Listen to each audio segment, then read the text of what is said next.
Dari semua kota yang telah ditaklukkan, pejuang Taliban paling dibuat bahagia ketika berhasil merebut Kunduz. Sebab setelah merebut kota itu, mereka menjadi orang kaya mendadak. Bagaimana tidak, di kota itu, pejuang Taliban menemukan harta bernilai tinggi milik militer Amerika Serikat yang tertinggal usai dilakukan penarikan pasukan yang tergesa-gesa. Pada Jumat 13 Agustus 2021 di kota Kunduz, pejuang Taliban menemukan berbagai armada perang militer Amerika Serikat yang harganya gila-gilaan.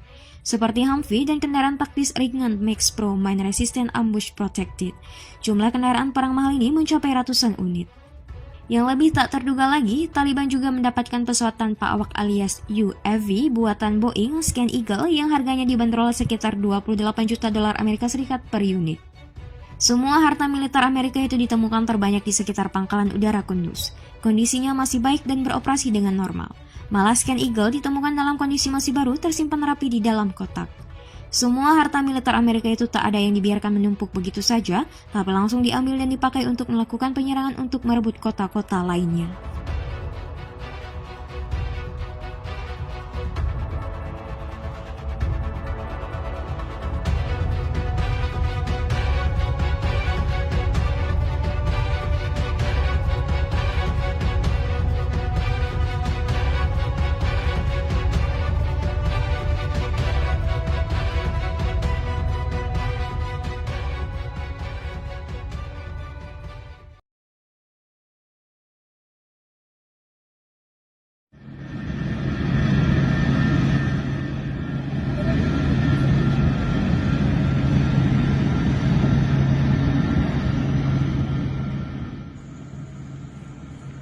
نن سه شنبه چې د افغانستان پلازمینې کابل د فتح درېیمه ورځ کېږي د اسلامي امارت سیاسي مرستیال او د قطر دفتر مسؤول الحاج من عبدالغني برادر او ورسره د قطر په دفتر کې مسؤلین او مشران خپل ګران هیواد ته رسانه شول.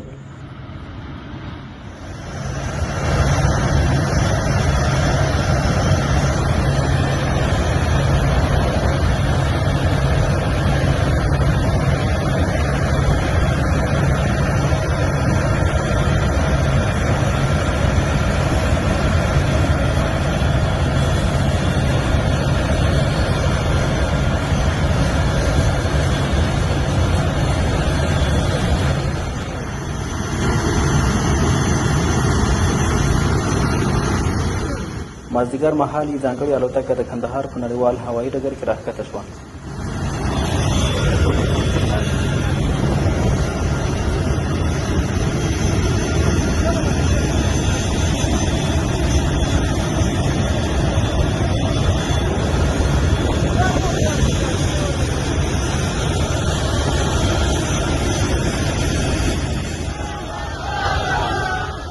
محترم لا برادر اخوند به له کندهار څخه کابل ته د حکومتي چارو د سمبالولو لپاره ولاړ شي.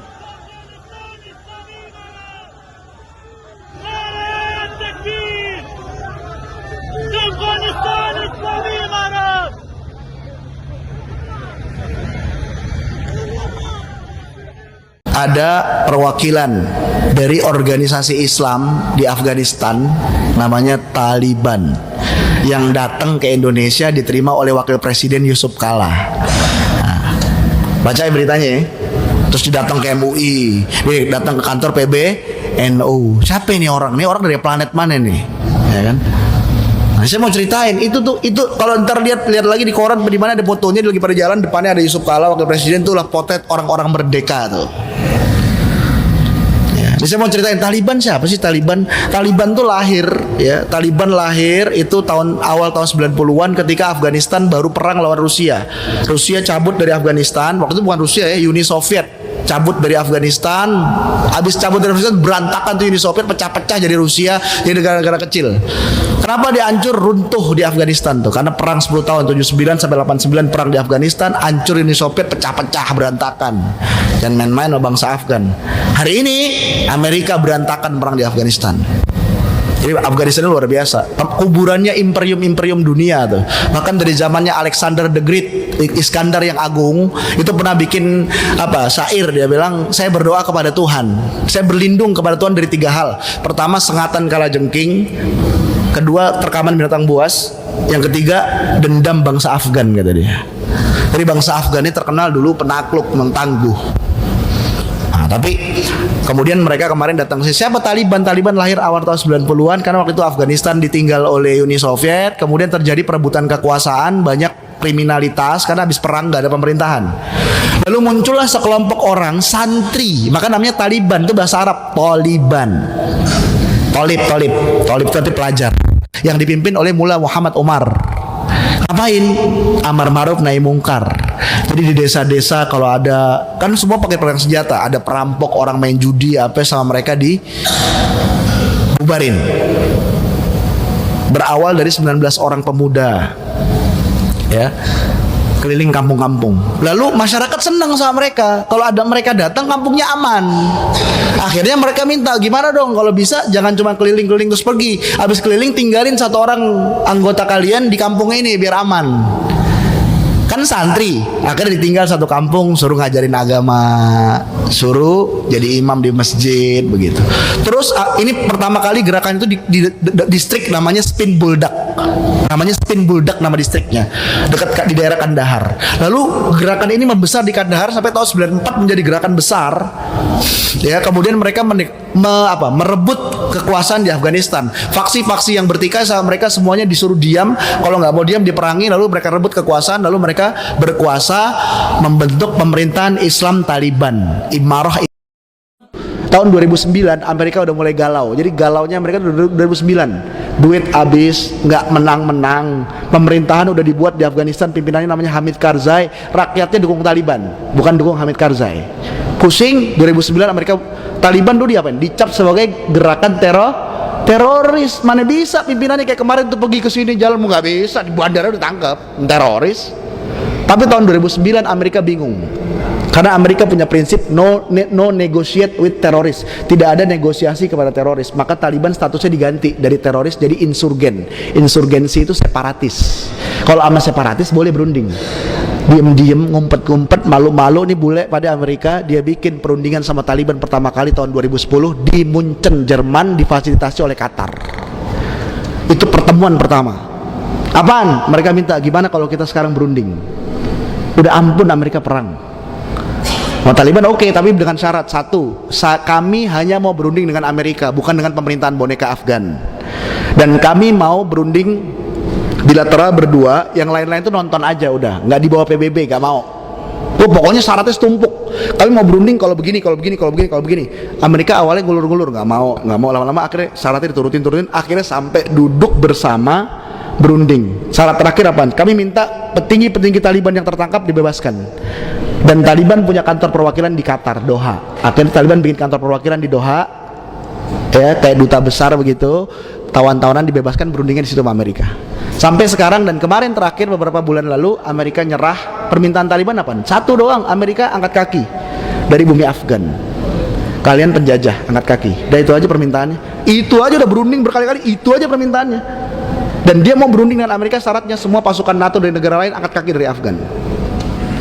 Dan itu semua dituruti oleh Amerika. Sekarang Amerika udah turut, ya udah kami angkat kaki dari Afghanistan. Nyerah, ampun, up, angkat tangan. Tapi Amerika mesti minta syarat. Apa syaratnya? Sebelum kami angkat kaki, tolong Taliban bikin pemerintahan bersama dengan rezim yang sekarang berkuasa. Rezim yang berkuasa presiden namanya Ashraf Ghani. Ini boneka Amerika. Taliban nggak mau, nggak. Urusan Afghanistan itu urusan kami, bukan urusan kalian. Tugas kalian angkat kaki, selesai angkat kaki, nasib Afghanistan ke depan itu urusan kalian, bukan kalian. Nggak perlu ikut campur. Tuh kira-kira gitu bahasanya. Dan Taliban sampaikan dalam semua perundingan, baik di Moskow, di mana-mana tuh perundingan ditontonin sama negara lain, dia bilang apaan? Kalau Amerika angkat kaki dari Afghanistan, urusan pemerintahan Afgan urusan kami, dan kami akan menegakkan syariat Islam secara murni di bumi Afgan. Ini contoh orang merdeka nih. Dulunya, mohon maaf, kayak curut teroris, kemana-mana diburu orang. Sekarang dia datang ke Indonesia, yang ngundang siapa? Menteri Luar Negeri, karpet merah, diterima wakil presiden. Bukan main kan? Dengan bangganya, dengan pakaian Islam sorbannya lengkap dia datang. Kenapa? Saya Taliban, saya Muslim. Hebat, luar biasa. Ya. Kemana-mana nggak diapa-apain, merdeka dia. Dan terang-terangan bilang kami mau menegakkan syariat Islam demi Afgan. Kenapa? Suka nggak suka? Yang dulu tahun 2000-an awal kalau saya ngomong begini nih ceramah, langsung dibilang radikal, teroris, Taliban teroris. Sekarang saya berani ngomong, kenapa nggak teroris? Diterima sama Wapres, ya kan? Udah nggak teroris, udah baik sekarang, betul nggak? Itu contoh Ribi bin Amir zaman ini. Itu maksud kenapa saya ceritain contoh yang tadi saya bilang, ini contoh orang merdeka. Kayak begitu tuh orang merdeka, bangga dengan Islamnya.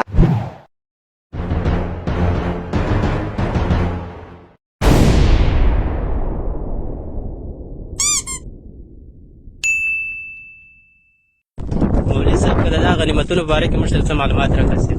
السلام علیکم ورحمۃ اللہ وبرکاتہ. ولایت د 50 کنډک مهمات دي چې الحمدلله مجاهدینو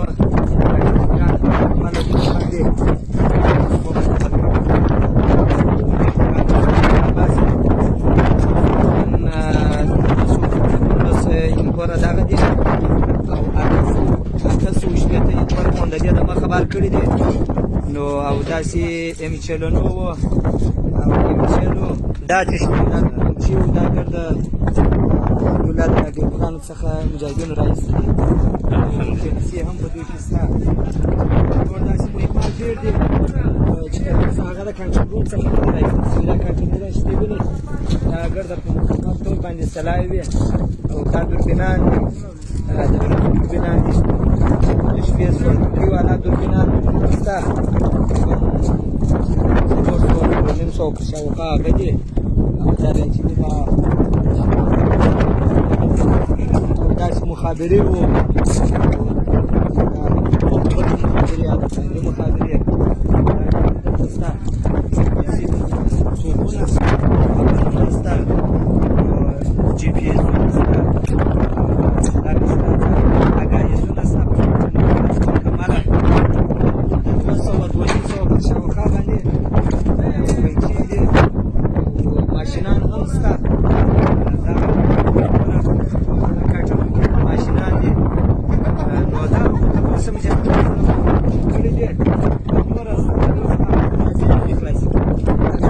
دا کنټینرونه چې د پراتی دا ټول ټیپګان دي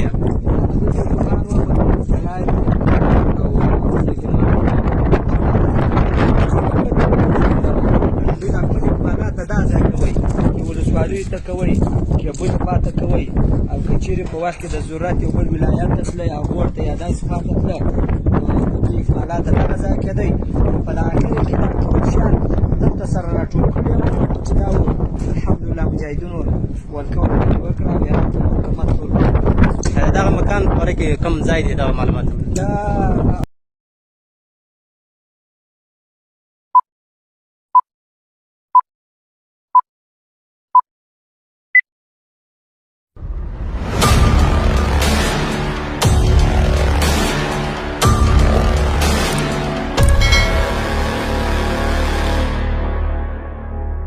Kemudian datanglah babak keempat yang Nabi sebut sebagai babak mulkan jabariyah. Babak keempat ini kita belum tahu akan berakhirnya kapan, sebab kita berada di dalamnya saat ini. Dan babak keempat ini adalah babak kepemimpinan para penguasa yang memaksakan kehendak mereka. Kepemimpinan di mana Allah Ta'ala sekaligus menguji umat Islam dengan ujian yang sangat berat. Apa itu? Allah Ta'ala menguji kita umat Islam dengan posisi sedang kalah, sementara sebaliknya kaum kufar khususnya al-Yahud wan Nasara Eropa dan Amerika yang Allah izinkan memimpin dunia sejak saat itu, sejak hampir 100 tahun yang lalu itu. Karenanya kalau kita merasakan betapa pahit dan getirnya hidup di babak keempat ini, memang dapat kita simpulkan this is the darkest chapter of the Islamic history. Ini babak paling kelam dalam sejarah umat Islam. Karenanya Nabi juga memberikan gambaran dalam sebuah hadis riwayat Muslim, hadis sahih, badiru bil a'mali fitanan ka qit'il lailil muslim. Bersegeralah kalian beramal sebelum datangnya fitnah-fitnah yang begitu banyak seperti malam yang gelap gulita. Inilah babak yang sedang kita jalani sekarang. Kapan dia akan berakhir? Wallahu a'lam bishawab. Cuma kita bisa membaca tanda-tanda yang bermunculan. Dan kalau saya ditanya secara pribadi, saya termasuk orang yang husnuzon billah. Babak ketiga ini tampaknya sudah mendekati jadwal expire date-nya, jadwal berakhirnya. Untuk kemudian kita akan memasuki babak kelima, dan itu babak terakhir, yang mana dalam hadis tersebut Nabi Muhammad SAW menggambarkan thumma takunu khilafatan ala minhaj nubuwah. Kemudian datanglah babak kekhalifahan yang mengikuti metode kenabian dalam hal kepemimpinannya. Thumma sakata. Kemudian Nabi diam. Kata para ahli hadis, mengisyaratkan sampai disitulah batas akhir umur umat Islam.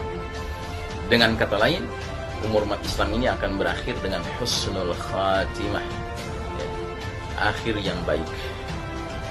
Diawali dengan awal yang baik, kepemimpinan Nabi Muhammad SAW, langsung diakhiri dengan akhir yang baik, yaitu kepemimpinan Al-Mahdi, yang kemudian disokong dengan turunnya Nabiullah Isa alaihissalam dari langit, bukan untuk membawa ajaran baru, apalagi membenarkan agama Nasrani yang sudah jauh menyimpang dari aslinya, tetapi justru menegakkan dinullah Islam. Karena Isa alaihissalam dikatakan dalam sebuah hadis, ketika turun di akhir zaman kelak nanti, dia akan mengikuti millah Muhammad sallallahu alaihi wasallam. Nah, saudaraku rahimakumullah, jika benar bahwa babak keempat ini sudah mendekati ujung akhir keberlakuannya, maka yang kita harus siapkan adalah menyadari bahwasanya perpindahan dari babak keempat yang penuh kegelapan, penuh dengan kemungkaran, penuh dengan kezaliman, kemaksiatan, kesombongan, kekufuran, kesyirikan, kemunafikan ini, menuju era babak kelima yang penuh dengan keadilan dan cahaya terang benderang dinullah Islam, syariat Al-Quran, maka kita harus mempersiapkan diri, karena perpindahan babak keempat ke babak kelima menurut kajian dari Syekh Dr. Muhammad Ahmad Al-Mubayyad dalam kitabnya Al-Mawsu'ah, ensiklopedia akhir zaman, adalah sebuah perpindahan yang sifatnya tidak seperti makan siang gratis, ya. There's no free lunch, ya, tetapi dia akan merupakan masa transisi yang penuh dengan ujian, penuh dengan rintangan, tantangan, cobaan, bahkan bencana-bencana besar akan bermunculan, yaitu dufan, yaitu pembenaman bumi di timur dan di barat, yaitu gempa-gempa, kemudian shutdown of modern technology. Untuk selanjutnya kita akan diberi karunia Allah Ta'ala, yaitu busyra, kabar gembira, hadirnya the certified leader, sang pemimpin yang disertifikasi oleh Rasulnya, yakni Al-Mahdi. Allahumma ja'alna min jaysh al-Mahdi alladhina akhadhu ihda al-husnayayn ish kariman aw mutshahidan. Billahi taufiq wal hidayah, al-'afwu minkum. Assalamualaikum warahmatullahi wabarakatuh.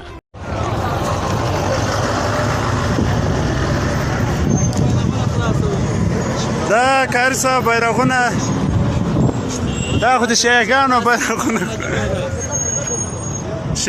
بیرغونه خلاصوي. Jin bayrağına suara var. ماست غزنای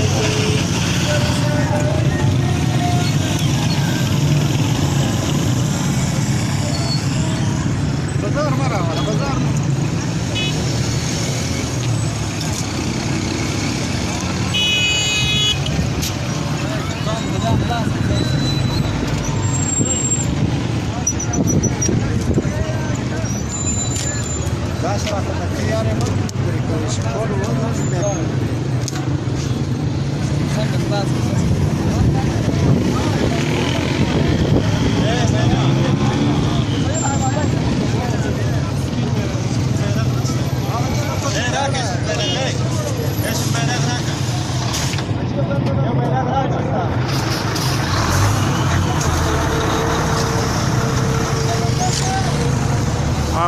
وكاس عجوز سبن تدفع اوكي من أنا من أنا من أنا لولاكم كيفما حبكم.